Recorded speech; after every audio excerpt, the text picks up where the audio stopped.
Hello everyone. I know कि कल सुबह आप लोगों की क्लैट पीजी की थर्ड काउंसलिंग लिस्ट और लास्ट लिस्ट पब्लिश होने वाली है एंड आई अंडरस्टैंड कि बहुत ज़्यादा एंग्जाइटी हो रही है इस वक्त सभी लोगों को कि क्या होगा, ये जो लिस्ट आएगी इसमें मेरा एडमिशन होगा या नहीं होगा, क्या होगा, राइट। और अगर मेरी लो रैंक है तो क्या मुझे फिर से देना पड़ेगा क्लैट पीजी, क्या मुझे कोई भी नेशनल लॉ यूनिवर्सिटी नहीं मिलेगी। तो बस उसी क्वेश्चन का आंसर करने के लिए I am here with you today.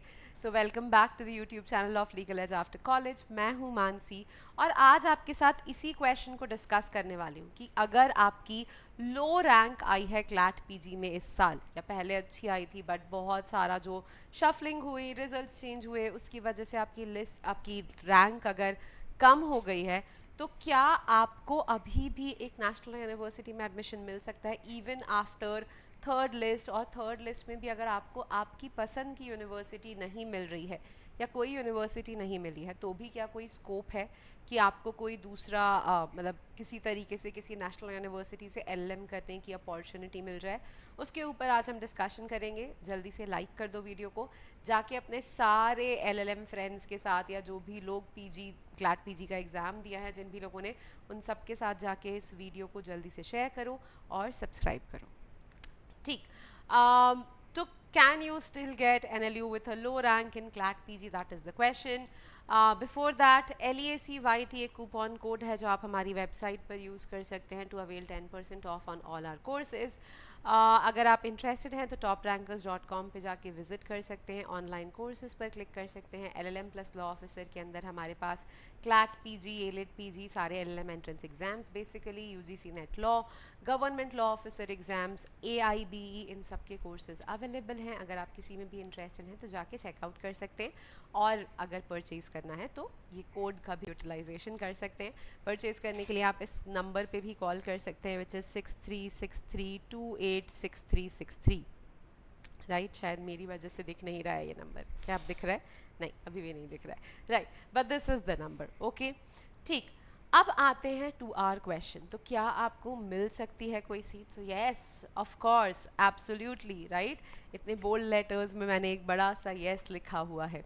कैसे मिल सकती है, क्या करना है आपको? अगर कल जब थर्ड लिस्ट आती है, आपको बस ये देखना है कि कौन सा कॉलेज है जो आपकी रैंक के पास क्लोज हुआ है। अगर आपकी रैंक किसी नेशनल यूनिवर्सिटी की क्लोजिंग रैंक से बहुत करीब है, ठीक, या जो आपको नेशनल यूनिवर्सिटी चाहिए थी वो जिस रैंक पर क्लोज हुई है, उस रैंक में और आपकी रैंक में सिर्फ ऐसे 10-15 रैंक्स का ही डिफरेंस है, राइट। उस सिचुएशन में आपको वो डिज़ायर्ड नेशनल यूनिवर्सिटी मिल सकती है, ठीक। आपको क्या करना है, वेकेंट सीट्स अनाउंस करती हैं सारी नेशनल यूनिवर्सिटीज़ अपनी वेबसाइट्स पर। तो एक बार जब थर्ड लिस्ट आ जाएगी, थर्ड लिस्ट के अनाउंसमेंट के बाद, उसके पेमेंट कंप्लीशन के बाद, फिर यहाँ पर सारी नेशनल यूनिवर्सिटीज़ जिनके भी पास वेकेंट सीट्स बची हैं, जिन भी बच्चों ने थर्ड लिस्ट में एग्जिट ऑप्शन एक्सरसाइज कर लिया है, या जिन भी बच्चों ने थर्ड लिस्ट के बाद डेडलाइन तक पेमेंट कंप्लीट नहीं करा है, उन सब बच्चों की जो सीट्स होती हैं वो यहाँ पर वेकेंट हो जाती हैं, राइट। और वो वेकेंट सीट्स, क्योंकि यहाँ पे कोई फोर्थ लिस्ट, फिफ्थ लिस्ट नहीं आने वाली है, तो फिर वो वेकेंट लिस्ट एनएलयूज डायरेक्टली अपनी वेबसाइट्स पर पब्लिश करते हैं, ठीक। अब आपको क्या करना है, आप कैसे ये चीज़ फिगर आउट करेंगे? तो सबसे पहले जैसे ही कल आपकी थर्ड लिस्ट पब्लिश हो, आप देख लो आपको कोई कॉलेज मिला है, अगर आपको पसंद आ रहा है वो कॉलेज, तो ऑफ कोर्स आप फ्रीज़ कर दीजिए, और फिर 7 जुलाई तक यहाँ पर आपके पेमेंट की डेट है, तो फिर आप यहाँ अपना पेमेंट कर दीजिएगा 7 जुलाई तक, ठीक। अगर आपको अभी भी लग रहा है, तो अब आपके पास जब कल थर्ड लिस्ट आएगी सिर्फ दो ऑप्शंस रहेंगे, एक एग्जिट ऑप्शन रहेगा और एक फ्रीज ऑप्शन रहेगा, राइट। तो अब या तो अगर आपको पसंद है तो आप फ्रीज कर सकते हैं, या फिर आप सीधे एग्जिट करेंगे, ठीक। फ्रीज करा तो 7 जुलाई तक आपको अपनी रिमेनिंग यूनिवर्सिटी फीस पे करनी होगी, और अगर आपको वो कॉलेज ठीक नहीं लगता है तो फिर आप सीधे एग्जिट का ऑप्शन एक्सरसाइज कर सकते हैं, ठीक। इसके बाद क्या होगा, इसके बाद आप ये आइडेंटिफाई कर लो कि ऐसी कौन सी यूनिवर्सिटीज़ हैं। देखो अगर एक डिसेंट कॉलेज मिल रहा है तो मैं आपको एग्जिट ऑप्शन एक्सरसाइज करने के लिए कभी भी रेकमेंड नहीं करूँगी। अगर तुम्हें कोई एक कॉलेज ऊपर रैंक का चाहिए था, उससे थोड़ा सा नीचे का कॉलेज मिला है, कोई बात नहीं, फ्रीज ऑप्शन के साथ जाओ, ठीक है। वेकेंट सीट्स आती हैं पर हर यूनिवर्सिटी में हर बार आए ये ज़रूरी नहीं है। तो अगर किसी कॉलेज में अलॉटमेंट हो गया है तो फिर सिर्फ वेकेंट सीट्स के भरोसे एग्जिट ऑप्शन एक्सरसाइज मत करना। फ्रीज ऑप्शन एक्सरसाइज करोगे तो उसके बाद भी अगर चाहोगे तो वेकेंट लिस्ट अगर अनाउंस होगी तो बाद में भी आप वेकेंट लिस्ट के लिए अप्लाई कर सकते हैं, वेकेंट सीट्स के लिए अप्लाई कर सकते हैं। ऐसा नहीं है कि अगर आपने एक यूनिवर्सिटी चूज़ कर ली, फ्रीज ऑप्शन एक्सरसाइज कर लिया, तब आप वेकेंट के लिए अप्लाई नहीं कर सकते, ऐसा नहीं होता है। वेकेंट सीट के लिए आप उसके बाद भी अप्लाई कर सकते हैं। पर अगर एक डिसेंट नेशनल यूनिवर्सिटी मिल गई है तो एग्जिट मत करना, फ्रीज ऑप्शन ही एक्सरसाइज करना। भले ही बाद में अगर कोई वेकेंट सीट अनाउंसमेंट हो तो आप वहाँ पे अप्लाई कर सकते हैं, ठीक। अब बाकी बच्चों को क्या करना है जिनको कोई सीट नहीं मिली है या डिज़ायर्ड एनएलयू नहीं मिला है, तो देखो कि उस पर्टिकुलर एनएलयू में लास्ट रैंक कौन सी गई है, क्लोज किस रैंक पे हुआ है वो पर्टिकुलर एनएलयू। अगर आपकी रैंक 10-15 रैंक्स के आसपास आ रही है या 20-25 रैंक्स के भी आसपास आ रही है, ठीक है, तो उस सिचुएशन में आप एक लिस्ट बना लो, सारी यूनिवर्सिटीज़ को शॉर्ट लिस्ट कर लो कि कौन कौन सी ऐसी यूनिवर्सिटीज़ हैं जिनमें आप अप्लाई कर सकते हो फॉर वेकेंट लिस्ट, ठीक। अब जब आप ये शॉर्ट लिस्टिंग करोगे तो आपका जो डोमिसाइल वाला कॉलेज है, जहाँ पे आप रहते हैं, जिस स्टेट में आपका डोमिसाइल है, उस स्टेट की जो नेशनल यूनिवर्सिटी है उसको ज़रूर प्रेफरेंस दीजिएगा, क्योंकि बहुत बार डोमिसाइल रिजर्वेशन की वजह से वहाँ आपको एडिशनल बेनिफिट मिल जाता है वेकेंट सीट्स के केस में, ठीक।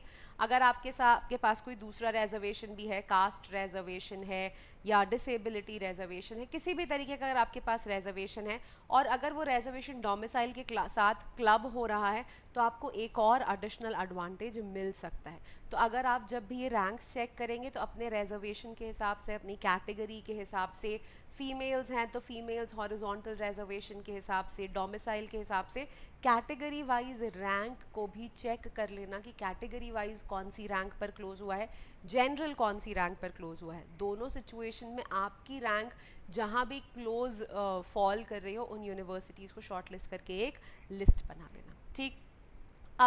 अब क्या करना है, ये जो यूनिवर्सिटीज़ आपने शॉर्टलिस्ट कर ली, ये यूनिवर्सिटीज़ आपकी 4 जुलाई को आपकी थर्ड लिस्ट आने वाली है, लास्ट लिस्ट आने वाली है, ठीक है।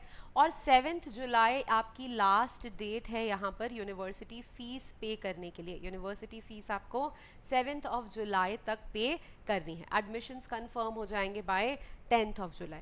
तो यहाँ पर आप 5 जुलाई ऑनवर्ड्स सेफ साइड रहने के लिए, वैसे वैकेंसीज मोस्टली 8 जुलाई ऑनवर्ड्स ही रिलीज करी जाएंगी, पर फिर भी to be on a safer side 5 जुलाई ऑनवर्ड्स आपकी जो भी शॉर्टलिस्टेड यूनिवर्सिटीज़ हैं उनकी वेबसाइट्स को चेक करना चालू कर देना। 5 to 15 जुलाई तक रोज़ ये वेबसाइट्स को एक बार चेक करना, टैली करना, जिस भी दिन वेकेंट लिस्ट आए तुरंत अप्लाई कर देना। देखो वेकेंट लिस्ट में अप्लाई करने की विंडो बहुत छोटी होती है, मैक्सिमम 24 आवर्स टू 48 आवर्स का टाइम देते हैं, ये 1 दिन या 2 दिन का मैक्सिमम टाइम देते हैं, उससे ज़्यादा का टाइम ये यहाँ पर नहीं देते हैं, ना तो वैकेंसी के लिए अप्लाई करने के लिए और फीस पे करने के लिए, दोनों के लिए मिला के 1 दिन का या 2 दिन का ही आपको ये यहाँ पर टाइम देते हैं, ठीक है। तो जैसे ही सीट्स अनाउंस होती हैं वैसे ही यहाँ पर अप्लाई कर देना, तुरंत अप्लाई कर देना, ठीक। बिना ये सोचे कि अब क्या करना है, कैसे करना है, कुछ भी नहीं सोचना है। वैकेंसी दिख रही है तुरंत अप्लाई कर दो, ठीक।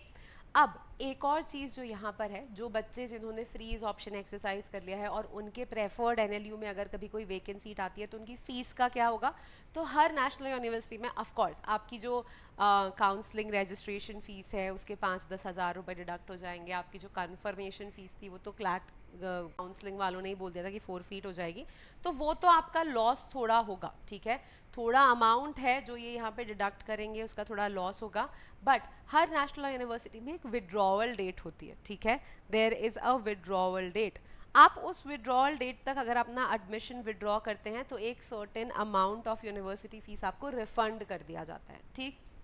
तो अगर आप विड्रॉ करना चाहते हैं अपना एडमिशन, अगर आपकी डिज़ायर्ड नेशनल यूनिवर्सिटीज़ में वैकेंसी अनाउंस हुई है, अगर आप उस वैकेंसी के लिए अप्लाई करना चाहते हैं तो आप अपने पुराने वाले यूनिवर्सिटी में जहाँ आपने फ्रीज ऑप्शन एक्सरसाइज किया था वहाँ पर विड्रॉ एडमिशन का ऑप्शन एक्सरसाइज करके अपनी फ़ीस का रिफ़ंड ले सकते हैं। पर इन सब चीज़ों के लिए आपको उस स्पेसिफिक यूनिवर्सिटी के यूनिवर्सिटी रूल्स देखने पड़ेंगे, वहाँ का जो भी एडमिनिस्ट्रेशन है उससे बात करके फिर आपको ये डिसीजन लेना होगा, ठीक। बट ये पूरा प्रोसेस है, अगर आपकी रैंक के आसपास कहीं पर क्लोज हुए हैं एडमिशन्स और आपको उस पर्टिकुलर यूनिवर्सिटी में एडमिशन चाहिए तो इस तरीके से आप वेकेंट सीट्स के लिए अप्लाई कर सकते हैं और अभी भी चांस है कि तुमको तुम्हारी डिज़ायर्ड नेशनल यूनिवर्सिटी मिल जाए, ठीक। ओके, आई होप कि ये वीडियो समझ में आया हो, कुछ होप लगी हो कि हाँ शायद अभी भी कुछ हो सकता है। अगर अभी भी इस साल भी क्लैट पीसी की तैयारी करने के बारे में सोच रहे हो या तुम्हारे कुछ पहचान के लोग हैं जो सोच रहे हैं तो उनको उनको गाइड कर सकते हो कि वो toprankers.com पे जा सकते हैं, LLM प्लस लॉ ऑफिसर में जाके यहाँ हमारे कोर्सेज को एक्सप्लोर कर सकते हैं। तो CLAT, UGC net, government law officers, AIB, इन सब के लिए यहाँ पर हमारे पास कोर्सेज हैं, ठीक। Okay guys, all right, I hope this video was useful for you. If this was, then please like, share and subscribe. These are our social media handles. तो ये Telegram channel है, this is the Instagram channel, this is the YouTube channel, ये TR Law Community है, this is the website, this is the email address, and 6363286363, that's the calling number. Okay, bye bye, take care, and all the very best with your counseling process and with your selection list. Bye bye. May you get the desired NLU and may you get what you want. Bye guys.